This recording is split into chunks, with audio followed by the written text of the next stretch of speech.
중년에 접어들면 성생활이 끝난다. 정말 그럴까요? 아니면 더 깊고 더 만족스러울 수도 있는 걸까요? 많은 사람들이 20, 30대의 성생활을 정상이라고 생각하지만 사실 나이가 들면서 성생활은 자연스럽게 변화합니다.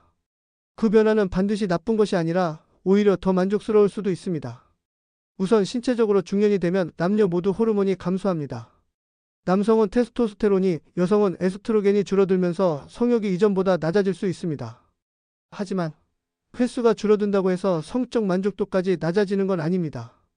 연구 결과에 따르면 50대 이상 커플들이 오히려 성적 만족도가 더 높다고 답한 경우가 많습니다. 20, 30대 때의 성생활은 육체적인 쾌락이 중심이었다면 중년 이후에는 감정적인 교감이 훨씬 더 중요한 요소가 됩니다.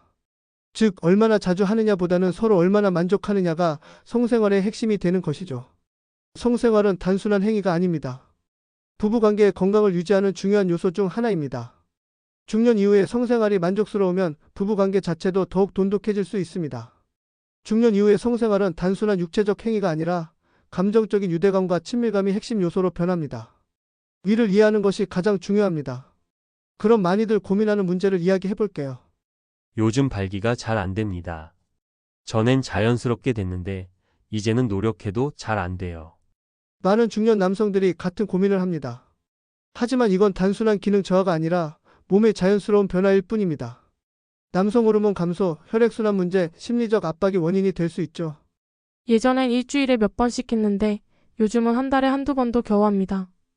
우리 부부가 문제가 있는 걸까요? 이 시기에는 얼마나 자주보다는 얼마나 만족스럽게가 중요한 시점입니다. 횟수에 대한 부담을 버리고 스킨십과 감정적 교감을 먼저 쌓아보세요. 아내가 저를 점점 거부하는 것 같아요. 예전에는 제가 다가가면 반응을 했는데 요즘은 피하려고만 해요. 여성의 성욕은 심리적인 요인이 매우 중요합니다. 무작정 성관계를 시도하기보다는 대화를 통해 아내가 왜 거리를 두는지를 이해하는 것이 먼저입니다. 결국 중년의 성생활은 횟수가 아니라 질이 중요해지는 시기입니다. 성생활을 단순한 활동으로 생각하지 말고 감정적인 연결과 서로에 대한 이해로 접근하는 것이 핵심입니다. 성생활은 단순한 육체적 행위가 아닙니다.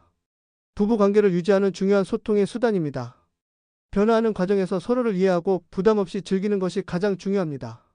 중년의 성생활, 이제는 횟수가 아니라 질입니다. 도움이 되셨다면 구독, 좋아요, 댓글로 고민을 남겨주세요. 감사합니다. 다음 영상에서 만나요.